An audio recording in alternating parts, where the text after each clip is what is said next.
คนที่เข้ามาฝึกในสถานที่นี้เขาเน้นย้ำให้เป็นด้วยตัวเองบ่ว่าสิเป็น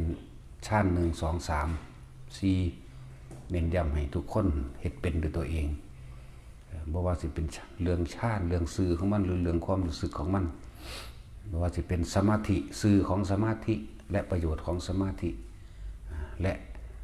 วิธีฝึกจิตแต่ละอันแต่ละอย่างเน้นให้ทุกคนเห็นให้มันเป็นเฮาเป็นโดยตัวเฮาเองสัมผัสรู้สึกอยู่ในเหตุการณ์และสถานการณ์ของเฮาเองเฮาสิรู้ด้วยตัวเฮาเองแล้วก็บ่ต้องไปสนใจกับคนที่มาให้ค่าหรือด้อยค่าเพราะว่าเขาบ่ได้มาคุกคีกับเฮาเขาบ่ได้มาอยู่นำเฮาเขาบ่ฮู้จักเรื่องเล่าของเฮาดอกได้ตั้งแต่ไว้เอาไว้ก่อนนั่นแหละพวกนี้ประโยชน์อะไรมั่งนั่นแหละมันน่าจะถามตัวเองประโยชน์อีหยังกูไปยุ่งกับเขานะนั่นแหละถึงว่าเฮาเน้นการรู้ด้วยตัวของเฮาเองสิเชื่อหรือบ่เชื่อนี่บ่ทันให้ทุกคนมาตัดสินใจอีหยังเชื่อไม่เชื่อจริงไม่จริงแม้กระทั่งว่าตัวเองเฮ็ดเป็นแล้วจะเชื่อหรือไม่เชื่อก็ช่างเพราะว่านั่นคือสิ่งที่ตัวเองเฮ็ดเป็นเรียกว่าเฮาเน้นย้ำการหลายๆอย่างนั่นแหละเอาน้อมเข้ามาตัวคนที่มาฝึกหัดน้อมเข้ามาของแปลกประหลาดก็ในเมื่อตัวเองเฮ็ดเป็นแล้วตัวเองก็ยังให้เหตุผลกลไกหรืออธิบายเชิงวิทยาศาสตร์โดยวัตถุบ่ได้บ่มีผู้ใดอธิบายได้ด้วยว่าออกแบบใดเป็นแบบใดเข้าแบบใดออกแบบใดมันไปแบบใดได้แต่รู้เฉพาะตัวเองสิ่งที่ลึกลับกว่านั้นก็มีได้บัดนี้เรื่องภพภูมิเรื่องต่างๆนั่นแหละจังว่าสิภาษาอีหยังกับคนแค่แสดงความเห็นอื่นๆที่ตัวเองก็บ่รู้แม้กระทั่งว่าความเป็นมาพวกเฮาแนวใดเขาบ่รู้เขาบ่คุกคีนำเฮาเนี่ยหลายๆอย่างให้ทุกคนฝึกเป็นเครื่องอยู่ตัวเองทงฌานเจริญฌานสมาธิรักษาโลกมื้อนี้เฮ็ดสิโทษหรือประโยชน์ก็เป็นของเฮาเองเน้นย้ำตัวเองเป็นเองเด้อบ่ต้องไปใส่ใจไผหรอก เพราะสิ่งสำคัญที่สุดท้ายแล้วก็คือเฮาต้องพึ่งตนเองตามความเป็นจริงพึ่งตนพึ่งธรรมธรรมก็คือความจริงแล้วก็ความจริงที่เกิดแก่เจ็บตายเข้าใจมันดีแล้วยอมรับมันทำใจปล่อยวางกับมันเวลาเจ็บไข้ได้ป่วยเวลาป่วยเวลาปวดเจ็บปวดตามร่างกายใส่วิธีใดระงับนี่ดูแล้วถ้าเป็นประโยชน์ของเจ้าของเองบ่ได้แม่นผู้อื่นเลยผู้อื่นที่เขาเดี๋ยวเบิ่งนั่งเบิ่งอยู่ซื่อขนาดจอกันนั่งเบิ่งอยู่ซื่อๆเนี่ยเฮาก็ยังบ่ได้ไปสนใจเวลาเจ็บปวดมาทรงชาติใดเข้าชาติใดเนี่ยให้ฝึกไว้เพื่อช่วยตนเองพึ่งตนเองบ่ได้แม่นผู้อื่นเลยนั่นแหละหลายๆอย่างที่พิสูจน์บ่ได้เรื่องจิตจังสิแม่นหยังคือหยังเขาก็ยังบ่รู้ตัวเขาเองความฝันมันบ่มีเครื่องบันทึกได้มันบ่มีเครื่องไปบันทึกมันเอาหยังมาเป็นพยานหลักฐานล่ะแม่นบ่ล่ะขนาดเฮาจับกับมือเฮาอยู่นี่เฮาก็บ่อาจสามารถอธิบายได้เด้มันออกแบบใดมันเข้าแบบใดมันไปแบบใดนั่นแหละผู้ใดอธิบายว่าความฝันบันทึกจังได๋ก็ฮู้ได้เฉพาะเจ้าของด้วยความฝันก็ดีแล้วก็เอาแค่มาเว้าให้กันฟังส่วนเฮาฝันเอาเองเฮาฝันเรื่องนั้นเรื่องนี้แค่เฮาเว้าให้กันฟังซื่อๆนี่สิมีอีกผู้นึงว่าไม่จริงหรอกบ่แม่นดอกมึงบ่เห็นจังซั่นมึงบ่ได้ฝันจังซั่นดอกก็สิไปเชื่อเขาติตัวเองฝันแท้ๆตัวเองจำในความฝันของตัวเองแท้ๆแล้วเฮาพยายามสิไปเอาบันทึกหลักฐานคือภาพถ่ายตามกล้องตามโทรศัพท์มายืนยันมันก็บ่ได้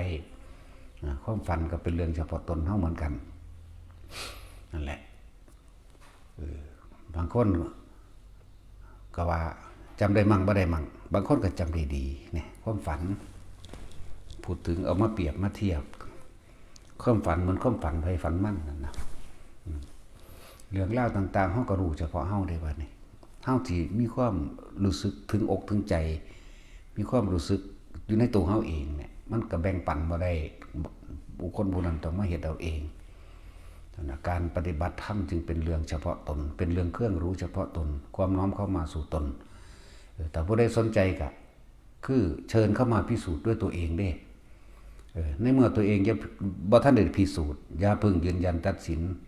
จริงหรือไม่จริงหลอกหรือบ่หลอกตัวเองก็บ่ทันได้เฮ็ดเป็นแต่ว่าไปยืนยันตัดสินล่ะว่าผิดว่าถูกว่าบ่มีประโยชน์ว่าเป็นโทษทั้งสั้นแหละคำว่าเป็นโทษต้องมีบุคคลผู้ใดผู้หนึ่งเสียชีวิตและทรัพย์สินตลอดทั้งคนและสัตว์จึงจะเป็นโทษบ่แม่นโทษแค่ภายในเฮารู้สึกได้เป็นโทษทางกฎหมายพร้อมเรื่องกฎหมายก็คือกันถ้าบ่มีคนเสียหายชีวิตและทรัพย์สิน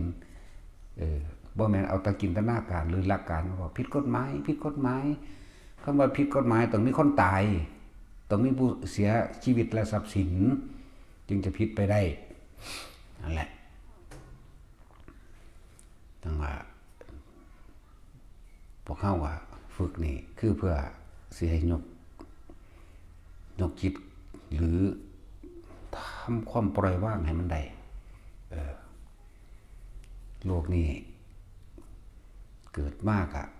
ถูกอยู่กับกองกายนี่แหละร่างกายนี่ป่วยก็บ่มีผู้ใดมารับรู้ความรู้สึกในความเจ็บปวดให้เฮาได้เด้ร่างกายป่วยร่างกายชราภาพเดินเฮ็ดหยังก็บ่สะดวกเงอะๆงะๆเนี่ยก็บ่มีผู้ใดมารับให้เฮาได้เด้เนี่ยให้น้อมเข้ามาเบิ่งเจ้าของเองป่วยก็เจ้าของเจ็บเองเป็นเองปวดเองในขณะที่มีชีวิตอยู่ก็ทุกข์ในขณะที่ก่อนที่สิตายก็ทุกข์เพราะหยังทุกข์เพราะว่ามันย่านตาย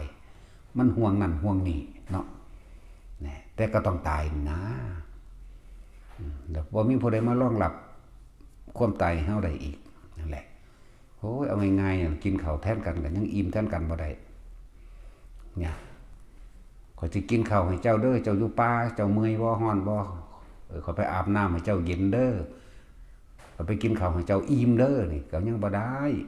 สิไปเว้าอีหยังเรื่องทางในขนาดนี้ตาเห็นอยู่แท้ๆมันอิ่มแทนกันบ่ได้จับต้องกันอยู่นี่มันยังเจ็บปวดแทนกันบ่ได้นั่นแหละให้น้อมเข้ามาเบิ่งสุดท้ายแล้วทุกคนต้องตายจากกันแน่นอนแต่เฮาฝึกจนถึงกันว่าคำว่าย่านตายเนี่ยบ่มีแล้วบ่มีความย่านตายยอมรับโดยความจริงของเจ้าของเองเหมือนกับบ่มีอีหยังเกิดขึ้นบ่มีอีหยังเกิดบ่มีอีหยังตายนะฝึกให้มาได้ขนาดนั้นแหละนั่นแหละเฮาสิอยู่เหนือสิ่งทั้งปวงเหนือธรรมทั้งกุศลธรรมและอกุศลธรรมกุศลธรรมก็นำเกิดอกุศลธรรมก็นำเกิดแต่ว่าเฮาอยู่เหนือนั้นว่างฝึกให้มาได้ขนาดนั้นแหละฉะนั้นก็แก๊กคือเรื่องตำหนิคือเรื่องร้องภูมิหรือเรื่องหยังก็แล้วแต่บ่สนใจบ่ควรนำมาให้ค่าเขาเฮาเบิ่งเฮาเลยเฮาพยายามละความเห็นของเฮาพี่เฮาก็ต้องยึดติดจังได๋ความเห็นมันก็มีผิดมีถูกนะเห็นบ่มีจริงมีปลอมเด้มีผิดมีถูกมีจริงมีปลอมถ้ามันมีผิดมีถูกมีจริงมีปลอมมันก็มีอารมณ์เหมือนกันอารมณ์หยังพอใจก็บ่พอใจแล้วเฮาจะต้องเฮ็ดปฏิบัติทั้งเบิดคือบ่ให้ได้หยังบ่ให้เป็นหยังปฏิบัติทั้งเบิดนี่เพื่อสิให้มันทันความคิดเจ้าของที่มันกำลังไปสรุปความเห็นว่าผิดว่าถูกว่าจริงว่าปลอมว่าดีว่าเลวว่าสุขว่าทุกข์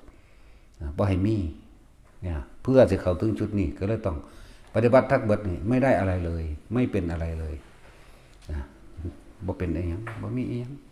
ข้างค่าอยู่ในความรู้สึกเกิดบ่ได้เป็นหรือตายบ่มีความหมายอีหยังนะแต่ชีวิตมันมีอยู่ใส่มันแต่ก่อนเฮาเป็นธาตุร่างกายหลังจากนี้ให้ร่างกายนี่เป็นธาตุเฮาเป็นธาตุธรรมบัดนี้อันใดที่เป็นประโยชน์ต่อทั้งมนุษย์และอมนุษย์ก็เฮ็ดแค่นั้นแหละเฮ็ดบ่เอาเฮ็ดบ่หวังเฮ็ดบ่อยากได้เด้ ทำไปโดยไม่หวังสิ่งใดตอบแทนทำเพื่อประโยชน์อันเป็นสาธารณกุศลประโยชน์ต่อสรรพสัตว์ทั้งหลายทั้งมนุษย์และอมนุษย์วงร่วมมนุษย์ก็นี่แหละอมนุษย์กับสัตว์เดรัจฉานกับแมนแล้วก็พวกทวิภพอีกยุภพอื่นๆมื้อนี้เทวดาพรหมหรือเปรตผียังเขาก็ทำประโยชน์โดยไม่หวังสิ่งใดพร้อมเฮ็ดไปก็เท่าตายแล้วก็พ่อจังว่าถามตัวเองตั้งแต่เกิดมาเคยสร้างประโยชน์ยังไงกับสัตว์โลกหรือยังแม้กระทั่งตัวเองทั้งเบิดเนี่ยพวกเฮานี่แหละสัตว์โลกบ่แม่นแต่หมูหมากะไก่ได้สัตว์โลกตัวของเองก็ยังก็ว่าสัตว์โลกนั่นแหละที่ไปว่าลึกลับเข้าไปอีกคนนั้นนะพวกผีพวกเปรตพวกต่างๆหมดนี่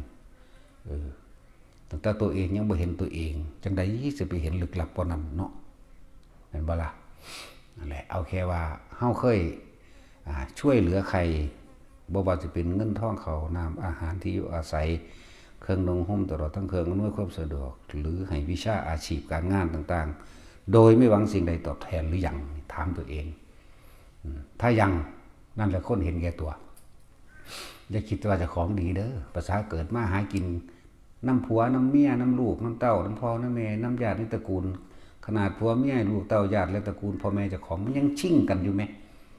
สิไปเว้ายังก็คนที่สละออกกับสิ่งทั้งหลายทั้งปวงในโลกอันนี้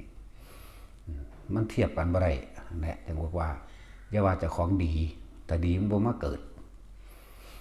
ว่าถามเจ้าของเบิ่งคักๆก็เกิดมากูเคยสร้างประโยชน์ยังกับไผบ่แม้กระทั่งพ่อแม่ตัวเองซะด้วยซ้ำไป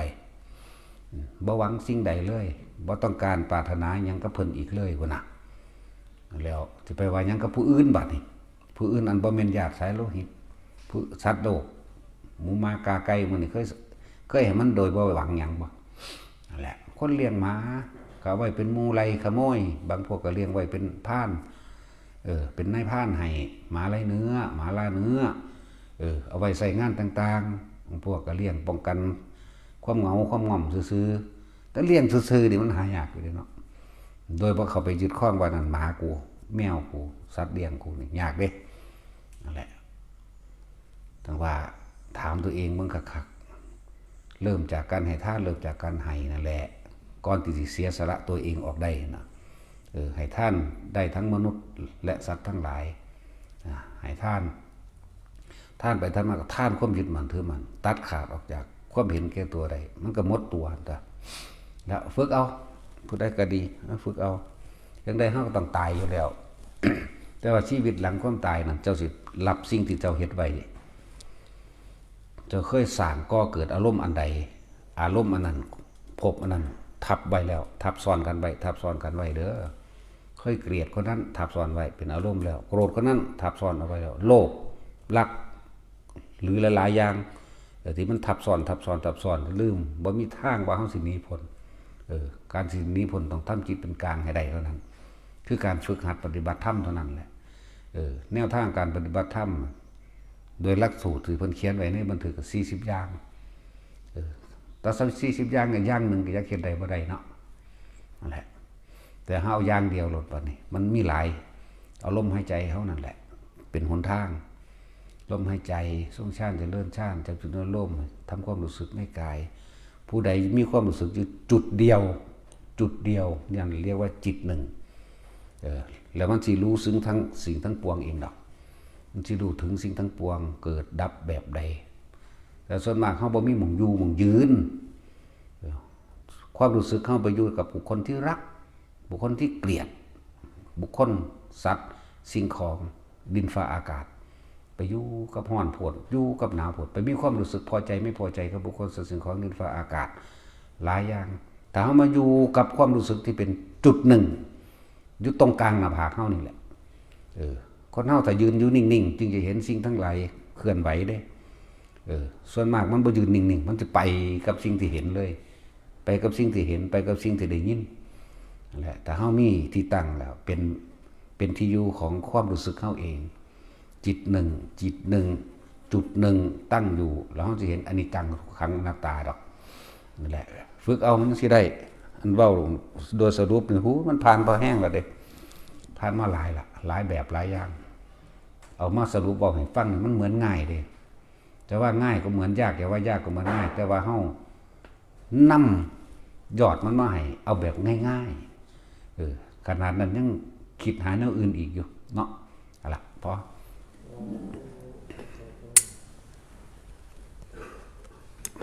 รับเจอสวัสดิ์พระมี3,003 บาทครับ